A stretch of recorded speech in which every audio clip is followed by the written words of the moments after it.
between Charlie's swearing in the afternoon and the inaugural ball that night, our three girls and I were just fooling around over here, and Gail Folda from the Journal had asked if she could come over and take pictures between, behind the scenes. And Gail got the girls to slide down the banister, and then I did. I mean, there was nothing to it. It was totally spontaneous. And they put it on the wire. And I got mail from all over the country for weeks.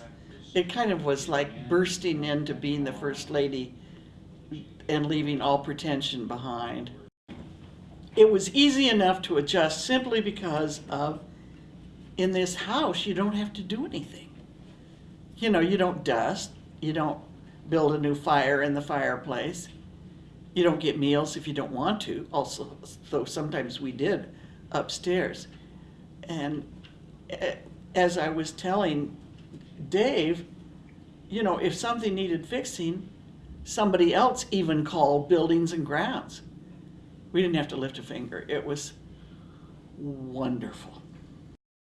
The mansion was homier then. And Lord knows the upstairs was certainly homey. And we had most of our meals in that wonderful little family dining room down here. And it's a wonderful house to live in. Absolutely wonderful. That great big living room upstairs. And, adequate bedrooms for when kids came home for Christmas. You didn't have to lift a finger. And a little teeny kitchen upstairs, which we use sometimes. I suppose my office made it home for me more than any other part of the house, because that was my home over there. Charlie's home was across the street, although I think he enjoyed living here as much as I. I think Charlie's favorite guest, besides Tom Landry, was Bob Hope.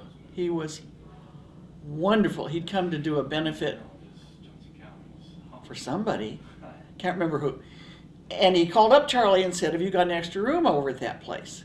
So we had Bob Hope overnight, and when he discovered that we walked around the State House, is 3 times 2 miles? Yeah, 3 times every night, he wanted to go with us, and so he did. Dolores Hope came the next day with her little dog.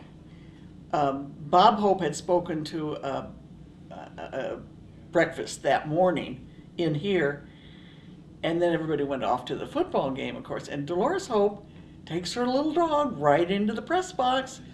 She didn't ask, and nobody told her no. So some of the guests we had were just great fun.